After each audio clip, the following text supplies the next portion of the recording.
But yeah, why don't you have a seat with us? This is somebody who is probably not going to get the praise they deserve as part of this whole Cocodona 250, Sedona Canyons, Eldon Crest endeavor. But all right, I don't know. I've heard a few things out of your voice, out of your mouth this week that were praiseworthy.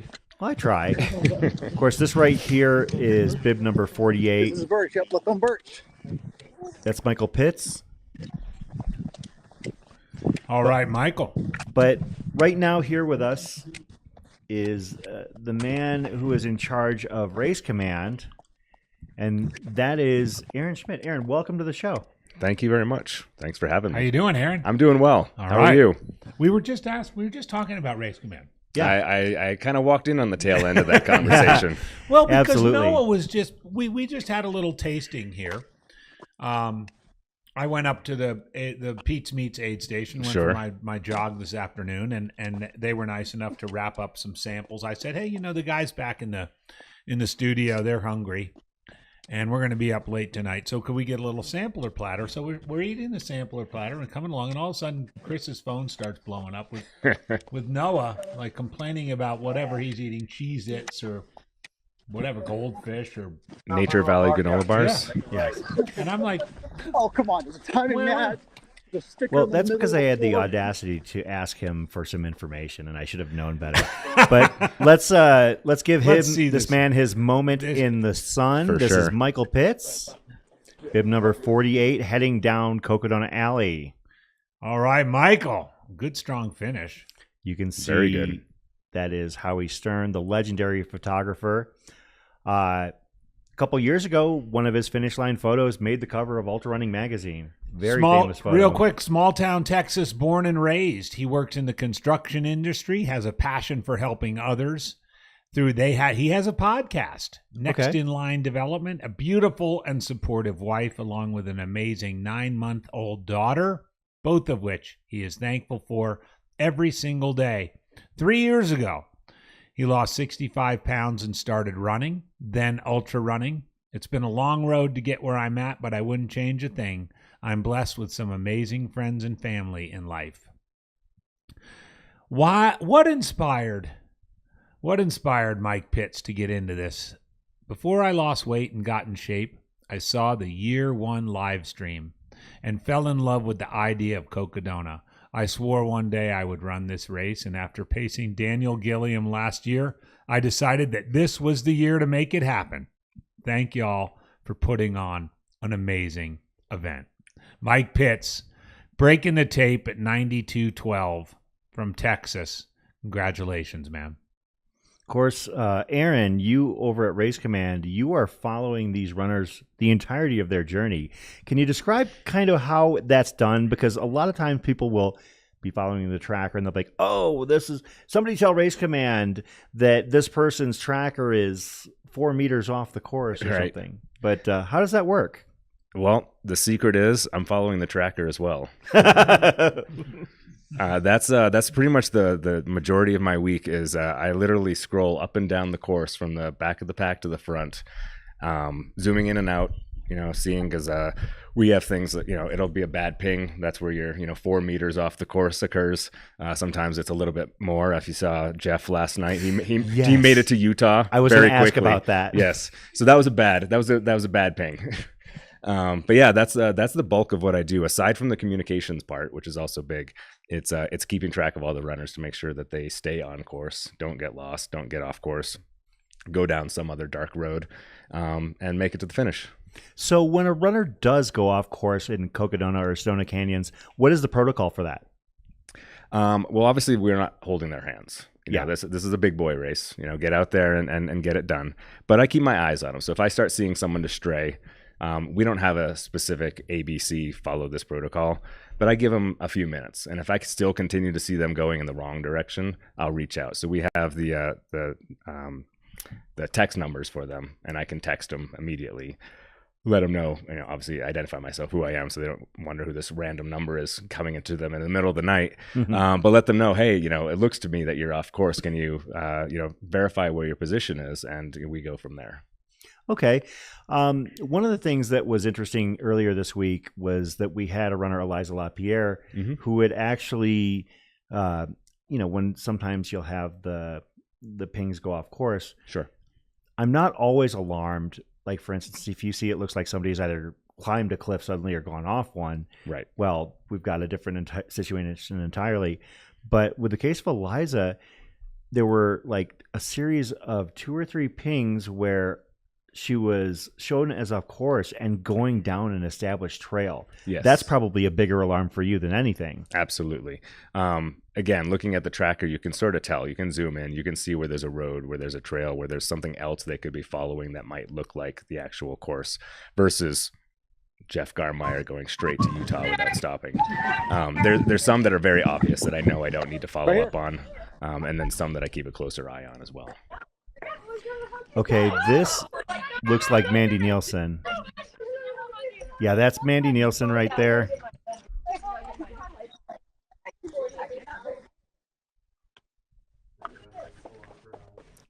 Yeah, I believe those are the Choya chicks right there. Is that true? Can you verify that, Stephen? Choya chicks, right? Yes. Yeah, Chris Worden was wondering.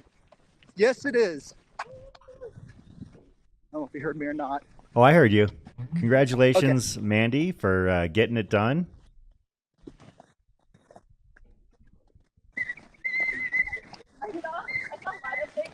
Gonna cross LaRue here. Mandy Nielsen by that weird sort of department store. She's close. Still moving well.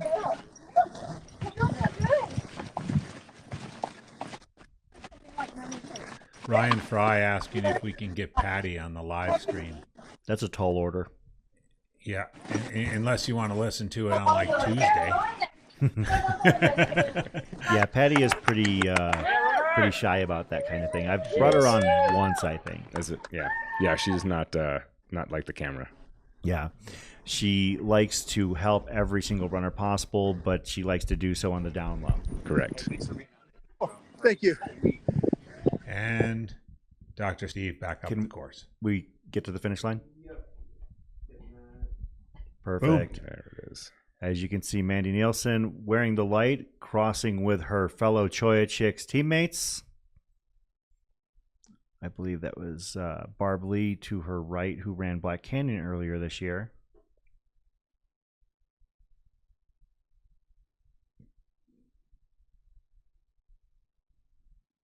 Congratulations to Mandy.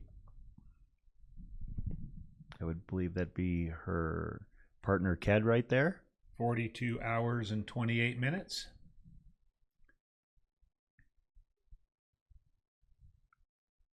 If the tracker is accurate, we should be getting Joni Phillips here in a couple of minutes as well. Cool. So, Aaron, where were we when we left off? What were we? Like when you reach out to someone. Yeah. Yes. Communication. Yeah. Mm-hmm. I was reminded. I just got to jump in. Pam Reed, who's just a character and like doesn't even really know how to use a phone, was doing Cocodona the first year, and she gets a text from you or one of the guys, and she's like, she was telling me the story. She's like, all of a sudden my phone went off, and it was a text message, and it said you're going off course, and I texted her like, wow, you're so nice to tell me. The responses actually run the gamut from that to surprise to no, I'm not. Look where I am. It is amazing, especially of course at night when you can't see anything, beyond your light. That you could think that you are totally on course, and you could be having a great time and just think, oh my God, this is like a trail angel, calling out to me as well. So it does. The responses are pretty amazing that we get back. Of course, you weren't on last night. Did you hear what happened with Jeff Garmeyer's? No, the made it halfway to Utah deal. No. What it happened? made it all the way into Utah. Oh, really?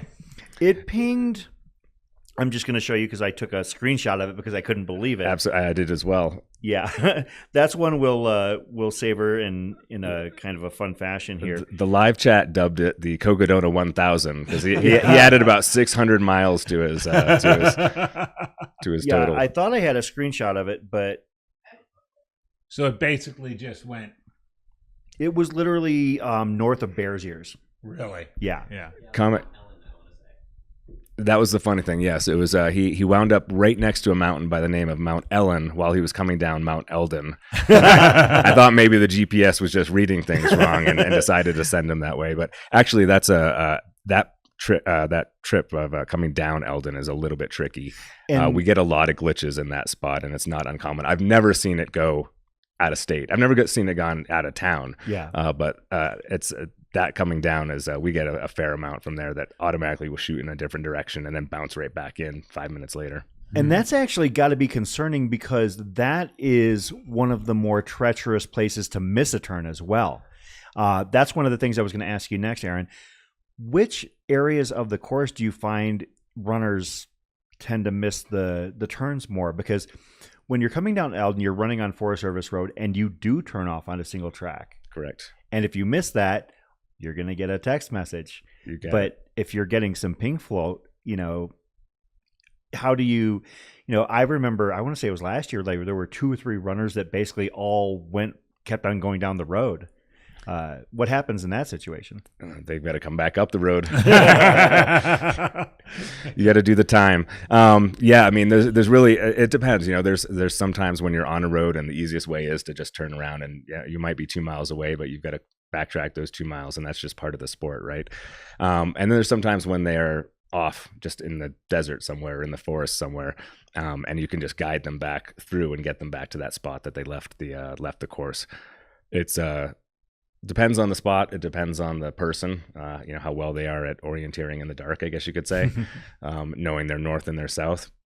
But as for spots, you asked about if there are any known or tricky spots.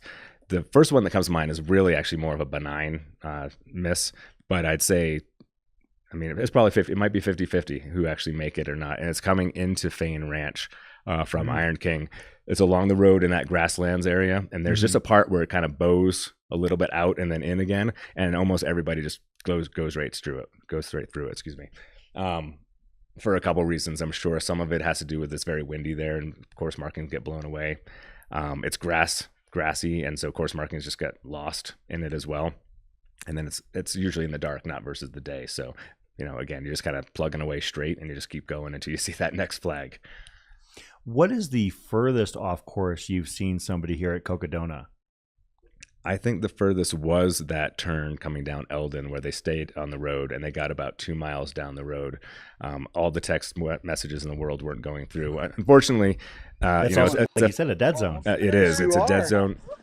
It's a fact of life that most people have their phone on airplane mode or off entirely because it's a long, long race to save the battery. So our messages don't always get through the first time. I sometimes get responses to a "you're lost on the trail" message hours later that says, "No, I'm here," and they're 10 more miles up the trail. Yes, you are here. Thank you. I appreciate it. But yeah, that's just a fact of life too. Not every message gets addressed right immediately.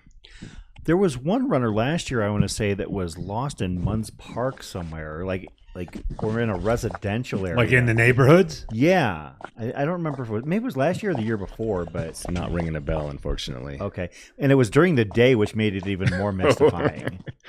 But I don't remember if it was you or Noah.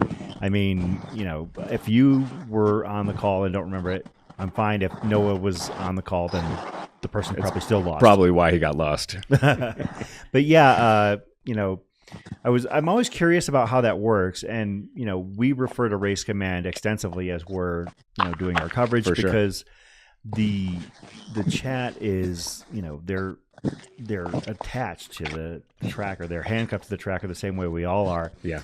And anytime somebody goes off just ever so slightly, they start to tell us, and I just have to reassure them. I got snarky the other night, and I was like, we all have trackers. Yeah, and I explained that we have some. Like, AJW, the tracker says. I was like, yeah, we're all seeing the same thing. And I try and reinforce them. We have somebody whose literal job it is to do what they're doing. From a you'll see the flag and I the guess sticker on from the a spectator sidewalk. standpoint. Right. It's like I guess it's no different than like watching a sport and getting mad at the official for, seeing something differently than you see it. But Exactly. Yep. Chris, the left on Birch. is that Joni right there, perhaps? If the tracker speed moves, yes. Okay. Might be Joni Phillips. Joni Phillips. Phillips is the last name. Okay, so yeah, that'd be Joni Phillips with Pacer.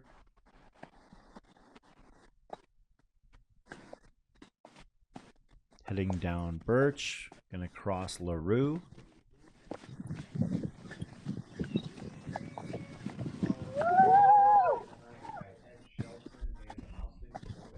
Oh, there we go. Of course, Austin Corbett works for one of our sponsor partners, Catula. Works in their marketing department. Helped set up a really cool night out with Dale Garland, the race director of Hard Rock, a few weeks ago.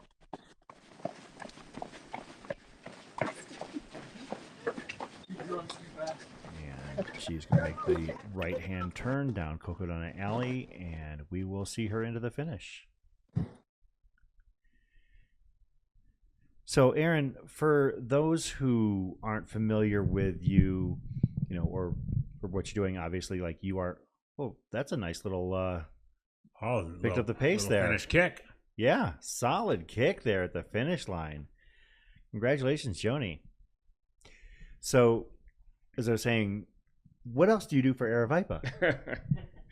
It's not just this, huh? No. I'm more famously known as the Aravaipa Rides race director, I guess you could say. Mm-hmm. So I'm the stepchild, redheaded stepchild, the cousin to Aravaipa Running.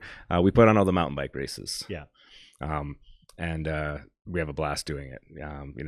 There's a lot of people out there who bike and run. There's a lot of people who just do one or the other. But we tailor to anybody who wants to come out and try getting on two wheels and heading off into the trails as well. I have to admit, I've thought about it, but every time race day gets close, I get scared and I decide not to do it. I'm amazed sometimes at how many times I hear something like that.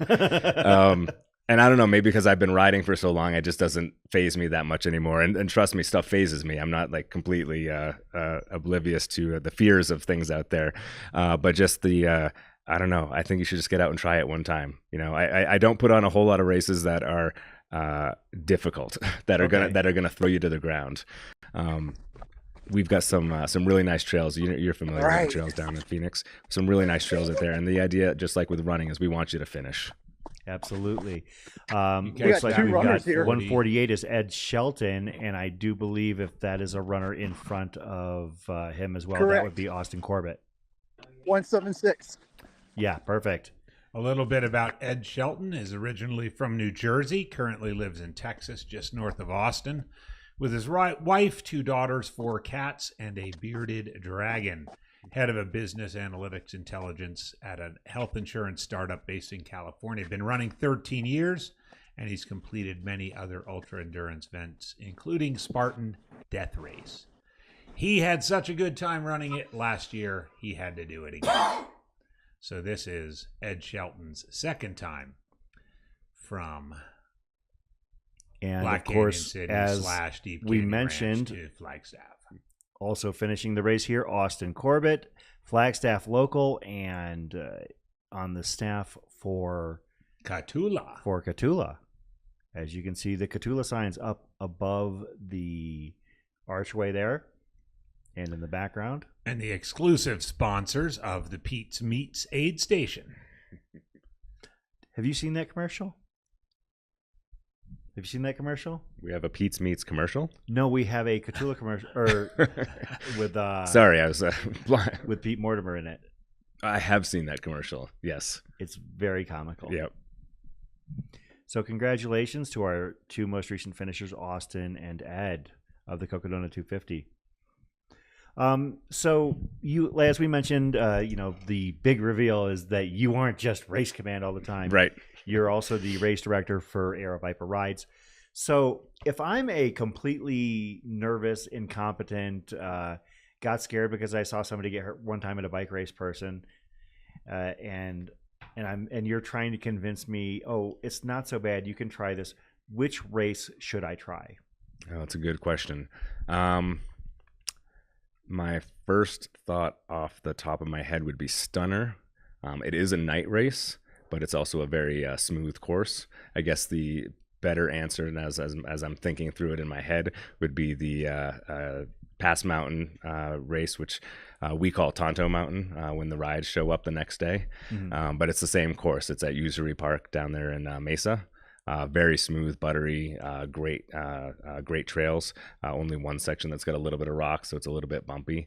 But other than that, it'd be like riding on a canal path almost. Does it go up and over that Cat's Ears Hill? It does not. Oh, even It better. does not. That's actually not too bad. You know what? I might have to think about that one because I know for a fact, I assume you maybe go up on the levee a little bit. You do? Yep. Okay. Yep. Take the levee across. You come down through Chain Fruit and Moon Rock and all that stuff on the west side. Cross the levee, and then you head out on the east side, and that's where it gets a little bit rocky. Okay. But you come back on Blevins. You skip that little peak, Cat's Peak, and you come right back into the parking lot for the first loop. Oh, that's not bad at all. Yeah. For those that are not familiar, Pass Mountain is one of the fall DRT series races in Arizona, put on by Aravaipa Running, and it's known for being, at least the 10K loop there, being a fairly fast, flat, extremely runnable course. Very. So- And the same with the bikes. It's extremely rideable. Great beginner course. And ours loop is just over 10 miles. So For those who are a little bit less of a fraidy cat than me, those who maybe have a little bit more experience or even just confidence or arrogance, what's the race for them? What is the one that you put on where you're like, oh, you better know what you're doing, otherwise, things could go south for you in a hurry? For sure. We have one. It's a brand new one. We threw it out this year for the first time in January, called the Prickly Pedal. It starts up in Cave Creek, and you ride westward on the Maricopa Trail out to Lake Pleasant. Okay, I know that trail. Very difficult in the beginning. You start from Cave Creek, you ride up the road to Spur Across, and that's where you connect to the trail. That section from Spur Across out to probably the first road crossing is pretty difficult. It's very rocky, and it's a lot of climbing, a lot of descents, a lot of technical in both. After that, though, it smooths out, and so you get the first half is really technical, the second half is really fast. And that's a point-to-point bike race? It is. That's unusual. What are the logistics for that? Like that involve? I mean, because it's one thing to have point-to-point running races where you basically just ship everybody into a bus, and then, like, for instance, the Cave Creek Thriller, like where you go the other direction when you go from Lake Pleasant to Cave Creek Regional Park. Like, how do you handle point-to-point for a bike race? It's not too different. It's not too. It's not much different. There you go. Sorry, it's at 2 a.m, I think, right? Absolutely. And I did just get off of work, so off a shift. It's not much different. So this year was the first year we did it. We had parking both at Lake Pleasant, the finish, and at Cave Creek, the start, and we provided shuttles back to the cars. We provided a secure place for their bikes. They could leave them. They could take the shuttle back to their car and then drive back to pick up their bike. Okay. And then conversely, they could have people pick them up at Lake Pleasant, or they could park there earlier. I think we're going to change it up next year just because of, again, logistics. Downtown Cave Creek, as you know, is a little bit tight. We may do something where we have the bike corral overnight the night before, drop off your bike. I've seen when I've looked into a few more companies like Ironman, maybe you've heard of it. They do stuff like that. You drop your bike off the night before for the most part. Yeah. And then what we'd have people do is park at Lake Pleasant at the finish. We'd shuttle them all there for the start, and then they'd finish. Their cars are there for them. Okay, that makes sense. Yeah, no, these are things that I had never really thought to ask about. I mean, I've been out to a couple of Aravaipa Rides events. I've worked the beer garden for you guys a couple times. I also have just been out there out of sheer curiosity because I'd never attended mountain biking races before. Yeah. And, there are some people that really get into it and are, truly passionate about it. Of course, you have your own Aravaipa Rides racing team. We do. So, that I believe the members span like 3 states. We have them. They're mostly in Arizona. Mm-hmm. We're not quite as big as a running team yet. Okay. Yet. Yet. So plans. Well, Aaron, I just wanted to, first of all, give people a chance to, I guess, be introduced to one of the people who makes this thing go from behind the scenes. And of course, you are the race command for the Cocodona 250. And like we said, that's not all you do. You're also the race director for Aravaipa Rides. If people are curious about racing with Aravaipa Rides, how should they get more information? We have a website, aravaipa.rides.com. Everything is spelled out there and there's a link they can email to me directly as well. Okay, great.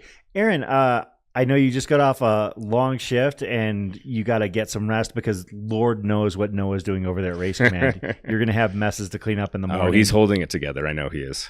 I know. We just like to tease. Of course. That's how we show we appreciate him. So absolutely. Aaron Schmidt, folks, the race command for the Cocodona 250 here on the Mountain Outpost channel.